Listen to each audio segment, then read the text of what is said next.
the beginnings of spiritualism in our country as we now know it. And Emma Harding's Britain was responsible through her trans-mediumship of bringing the 7 principles of spiritualism through to Great Britain, to the British government, because we had to have principles in order to be recognised as a religion.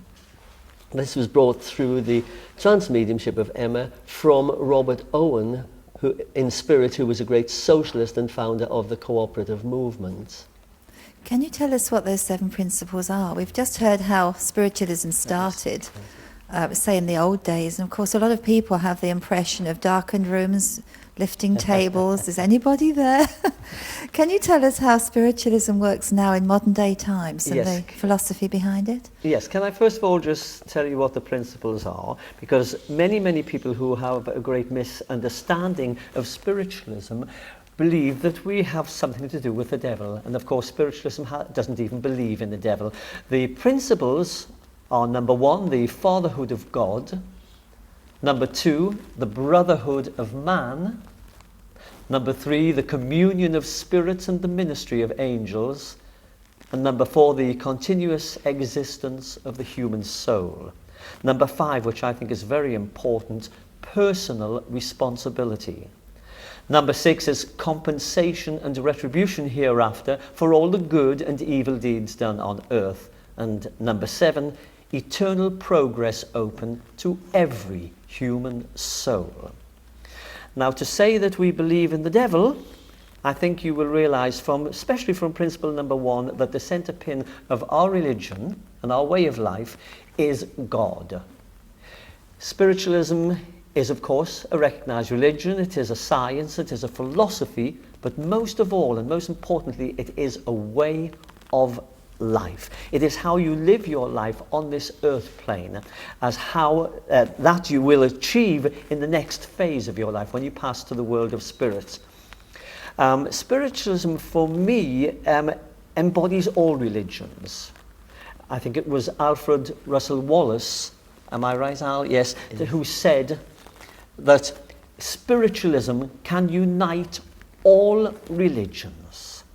Alfred Russel Wallace was an honorary vice president of our church, and he was a very famous scientist. I'll let Al carry on a little bit with that, because he did this in his lecture the other day. Alfred Russel Wallace was a great man. He was the co-founder of the theory of natural selection with Charles Darwin. Unfortunately, Charles Darwin seemed to get most of the credit for that, as Alfred Russel Wallace was a very quiet man, a man that really wasn't looking for fame and fortune, and he allowed Darwin to really take most of the credit. It's being realized more nowadays that Alfred Russel Wallace had an awful lot to give. He was a naturalist, a botanist. He went all over the world finding different kinds of animals that hadn't until now been known about, and also plant varieties that we'd never heard of, and bringing them back to Britain. A very eminent man. It's last Wednesday, the 7th of May, would have been his 150th birthday. He became interested in spiritualism through his sister Fanny.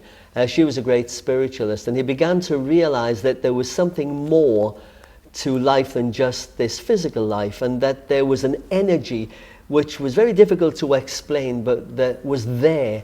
And just as we now look at the electric lights and we switch the switch on the wall, we know that the light bulb is going to light up, but we can't see how that power, that energy is getting to the electric light bulb, but we know that it's going through the atmosphere.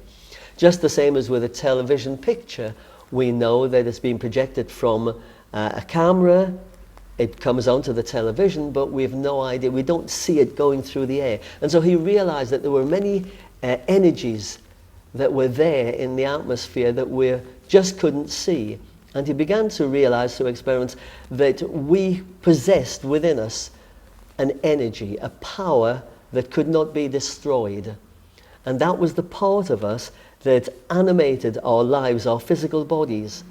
And that was the part of us, the real you and I, that actually moves from this phase of life into the next phase of life. Can I just very briefly say that we have many people that say outside of our religion that don't understand us, that we don't believe in a God or we don't believe in Jesus, etc. The main difference between spiritualism and any other religion or other orthodox religions is the fact that we believe that each and every one of us, and in fact everything that lives, moves and has its being, is part of that creative power that we call God. That is the spark that gives life to everything in the whole universe.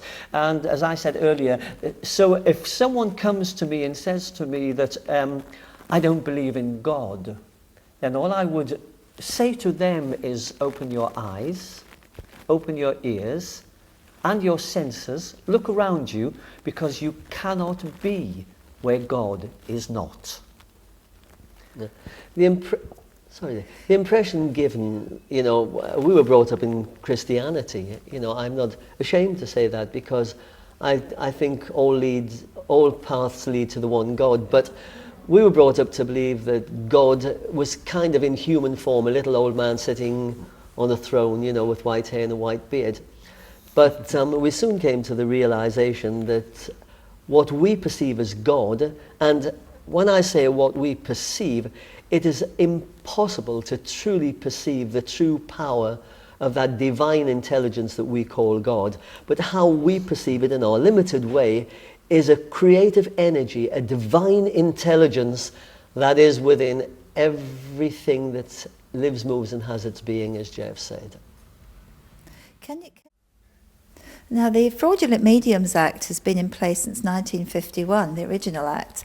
And very interested to know, in your opinions, why do you think they brought an updated Fraudulent Mediums Act in, and who do you think is behind this and why?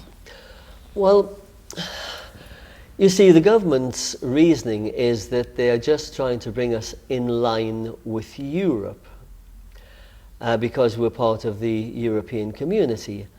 However, I think it's a well-known fact that Britain is one of the only countries in Europe that is allowed to have spiritualist churches. There is plenty of spiritualist activity in the European community. Mediums are allowed to hold meetings in halls, to hire halls for them and do things in their own homes.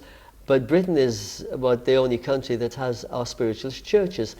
And we feel that because Europe is generally dominated by the Orthodox churches, that this fear of spiritualism is coming into play, and that the Orthodox churches would really like to wipe spiritualism out.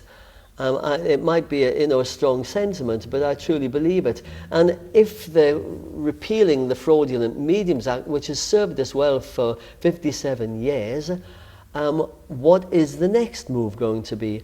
Is Europe going to say we must come into line with the rest of Europe and close down our spiritualist churches? Not on your life, I could say, because, we British are very middle of the road. And we're very quiet, but this is our religion, our way of life, and I feel honestly that spiritualists will stand up and be counted, because we don't feel that anyone has the right to tell us that we shouldn't follow our own religious beliefs and have that freedom that everybody else has. That's my only feeling I can think of why this has been brought in. They talk about harmonizing European law. But that word harmonizing is a really very strong word, a very difficult word.